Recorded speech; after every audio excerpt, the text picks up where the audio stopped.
Welcome to the Get Published podcast, sponsored by Brodie Consulting Group. To get more information about our coaching, publishing, executive ghostwriting, and podcast production services, go to getpublishedpodcast.com. Hello, I am Paul Brodie, and thank you for joining us for another episode of the Get Published podcast, where we help authors get published with a proven system that works. And today, we're being joined by Thomas Russo Jr., author of There Are No Politics in Heaven. Thomas, welcome to the show. Thank you for the opportunity, Paul. Really appreciate it.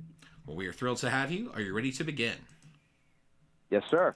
All right. Question number one. What is the one piece of advice that you would give to a first-time author who is currently writing their book?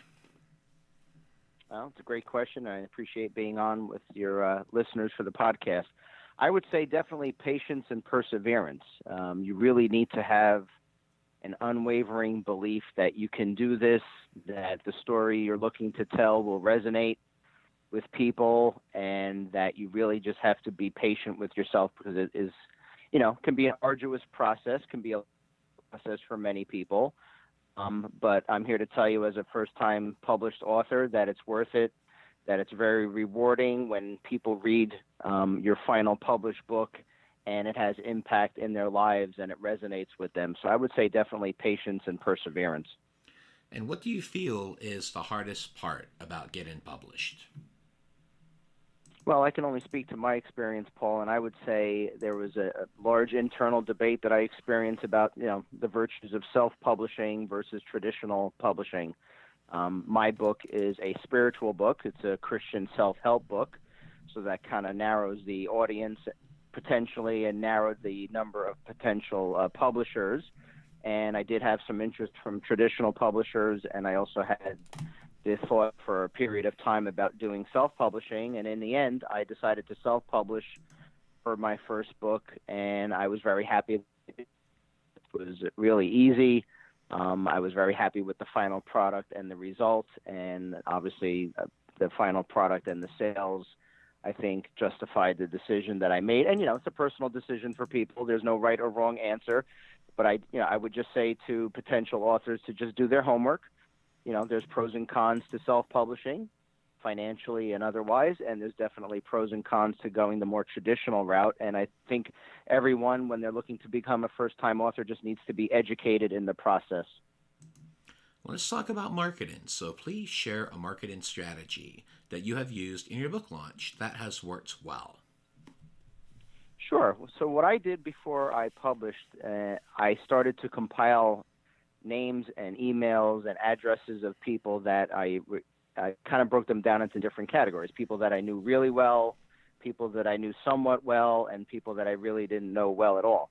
But I made sure I started to collect names, addresses, traditional snail mail addresses, as well as email addresses, so that when the book came out, I purchased a bunch of publisher-proof copies or author-proof copies, and I distributed them to these thought leaders. And what I found was that the book became my new business card, and the book, along with a personalized note, opened up opportunities for me to speak with these individuals, to generate sales for the book, and also, which is, something that means a lot to me, even your podcast, is speaking engagement. So I've leveraged the book into a public relations and communications LLC, which is Russo Communications, and so now I get paid to work with organizations. I get paid to coach and mentor individuals. I get paid to write speeches for people, and I get paid to work with organizations on leadership and training and improvement. So that book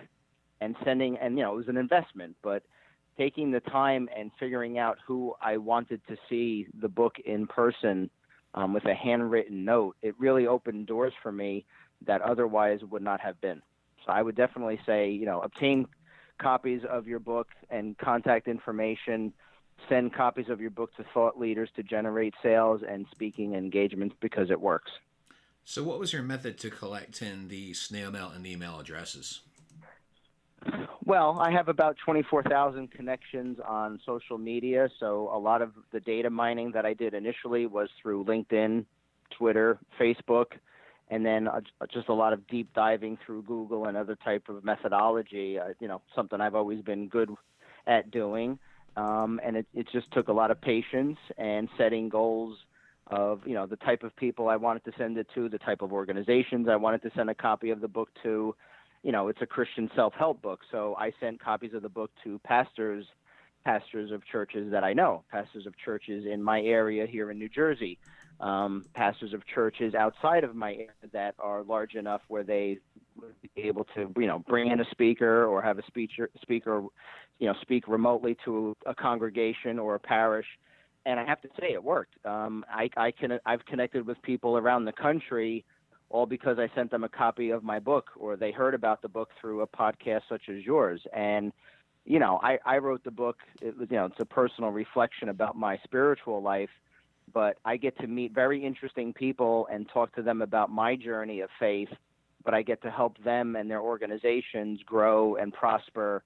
And I do, this isn't my full-time job, so I do this for fun. And I can't believe the doors that have been opened ever since I, published my book last year. So it's been a great opportunity. And like I said, it takes time and perseverance, but understanding your audience really drives your marketing techniques and your marketing strategy. It's not every audience is for every book. I knew who my audience was, and so I targeted that audience with my marketing strategy, and it paid off.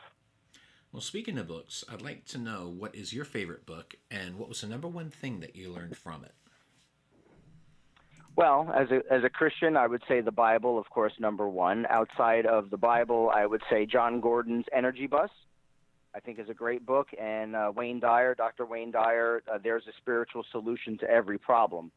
The Energy Bus book, I think, is great because it really teaches us about the type of people that we interact with in our lives, and that, there are energy vampires out there. There are people that just don't bring positive energy into our world, and that we need to recognize that. And I think Dr. Dyer's book, There's a Spiritual Solution to Every Problem, really set the stage for me many years ago for my faith journey. So I would say those two books really had the most impact in terms of my journey, along with the Bible itself. And for a final question, what is your favorite quote and why? Well, every day, I think people can tell listening to the podcast, I'm a spiritual person, and it really drives all of my decision making. So I start my day every day with Psalm 118:24. This is the day the Lord has made. Let us rejoice and be glad in it. And having that added, and you don't need to be religious or spiritual to have an attitude of gratitude. But for me, it's faith-based. But I just think, especially in the world that we live in and the turmoil that we find ourselves in this world at this time, being grounded in something greater than self, and recognizing that, if we want more of what we want, we have to appreciate what we have. And so just having an attitude of gratitude every day, recognizing the blessings that we have of family and friends, career, volunteer work. Obviously, I would say number one is health. Health drives a lot of our decision making, certainly in the current times. So that's my favorite quote, because that's how I start my day every day, and it really sets the tone for a great day. And an attitude of gratitude really drives my decision making and my success. Well, Thomas, I want to thank you for being a guest on the show today. What is the best way for people to find you online? Sure. Thank you, Paul, for the opportunity. My website is nopoliticsinheaven.com. People can find my book through the website and also through Amazon. And obviously, they could check me out on social media. My 3 platforms of choice are Facebook, Twitter, and LinkedIn. Like I said, I have over 24,000 connections on the 3, and would love to meet new people and get connected to your audience and see how I can help them personally and professionally. Well, Thomas, thank you once again for being on the show, and I wish you all the best in your author journey ahead. Thank you again. I appreciate it, Paul. Thanks again for joining us today. To learn more about how to get your book published with a proven system that works, grab a free copy of my book at getpublishedpodcast.com.